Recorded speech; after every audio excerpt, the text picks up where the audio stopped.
ओम श्री गणेशाय नमः। जय माता दी। साथियों नमस्कार, मेरे चैनल में आपका स्वागत है।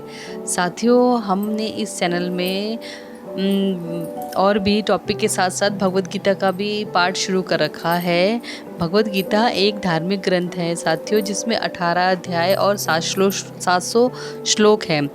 इस ग्रंथ में हमारे हर सवालों के जवाब मिल जाते हैं। इस ग्रंथ को पढ़ने से मन में शांति मिलती है और हमें हर परेशानी का समाधान मिलता है।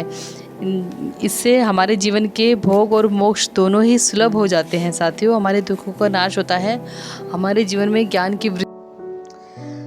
साथियों, भगवत गीता के इस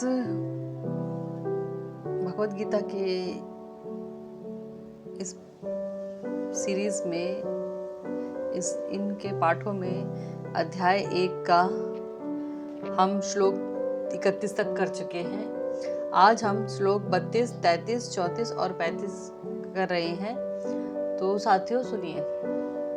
हे गोविंद, हमें राज्य, सुख अथवा इस जीवन से क्या लाभ है, क्योंकि जिन सारे लोगों के लिए हम उन्हें चाहते हैं वे ही इस युद्ध भूमि में खड़े हैं।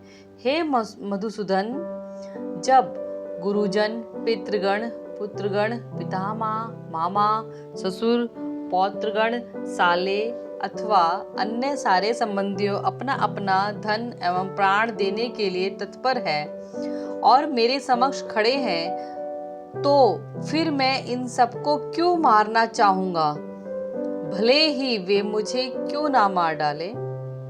हे जीवों के पालक, मैं इन सबों से लड़ने को तैयार नहीं, भले ही बदले में मुझे तीनों लोग क्यों ना मिलते हो।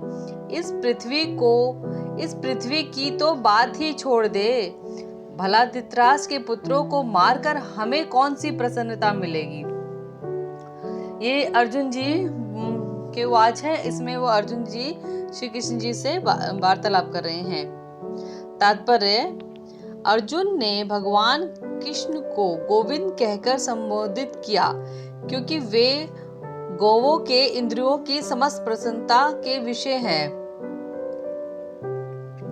इस विशिष्ट शब्द का प्रयोग करके अर्जुन संकेत करता है कि कृष्ण यह समझे कि अर्जुन की इंद्रियां कैसे तृप्त होंगी, किंतु गोविंद हमारी इंद्रियों को तुष्ट करने के लिए नहीं है। हाँ, यदि हम गोविंद की इंद्रियों को तुष्ट करने का प्रयास करते हैं तो हमारी इंद्रियां स्वतः ही तुष्ट होती हैं। भौतिक दृष्टि से प्रत्येक व्यक्ति अपने इंद्रियों को तुष्ट करना चाहता है और चाहता है कि ईश्वर उसके आज्ञा पालक की तरह काम करे, किंतु ईश्वर उसकी तृप्ति वहीं तक करते हैं जितनी कि वे पात्र होते हैं। उस हद तक ही नहीं जाना चाहते। वे चाहते हैं उस हद तक नहीं जितना कि वे चाहते हैं। किंतु जब कोई विपरीत मार्ग ग्रहण करता है, अर्थात जब वह अपनी इंद्रियों की तृप्ति की चिंता ना करके गोविंद की इंद्रियों की तृप्ति का प्रयास करता है, तो गोविंद की कृपा से जीव की सारी इच्छाएं पूर्ण हो जाती हैं। यहाँ पर जाति तथा कुटुंबियों के प्रति अर्जुन का प्रगाढ़ स्नेह आंशिक रूप से इन सबके प्रति उसकी स्वाभाविक करुणा के कारण है। अतः वह युद्ध करने के लिए तैयार नहीं है। हर व्यक्ति अपने वैभव का प्रदर्शन अपने मित्रों तथा परिजनों के समक्ष करना चाहता है, किंतु अर्जुन को भय है कि उसके सारे मित्र तथा परिजन युद्ध भूमि में मारे जाएंगे और वह विजय के पश्चात उनके साथ अपने वैभव का उपयोग नहीं कर सकेगा। भौतिक जीवन का यह सामान्य लेखा जोखा है, किंतु आध्यात्मिक जीवन इससे सर्वथा भिन्न होता है। चूंकि भक्त भगवान की इच्छाओं की पूर्ति करना चाहता है, अतः भगवत इच्छा होने पर वह भगवान की सेवा के लिए सारे ऐश्वर्य स्वीकार कर सकता है। किंतु यदि भगवत इच्छा ना हो तो वह एक पैसा भी ग्रहण नहीं करता। अर्जुन अपने संबंधियों को मारना नहीं चाह रहा था, और यदि उनको मारने की आवश्यकता हो तो अर्जुन की इच्छा थी कि कृष्ण स्वयं उसका वध करे।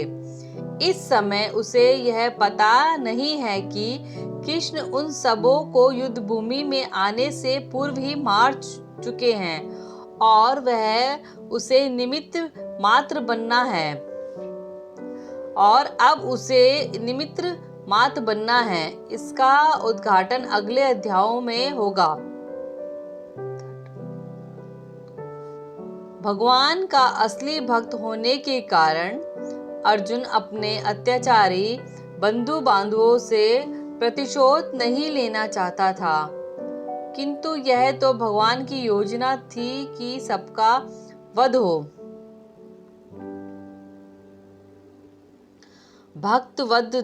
भक्तवदत्त दुष्टों से प्रतिशोध नहीं लेना चाहते, किंतु भगवान दुष्टों द्वारा भक्त के उत्पीड़न को सहन नहीं कर पाते।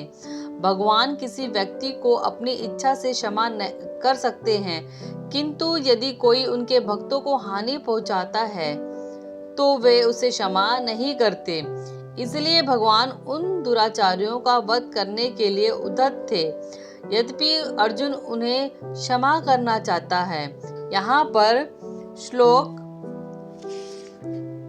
35 तक समाप्त हुआ है।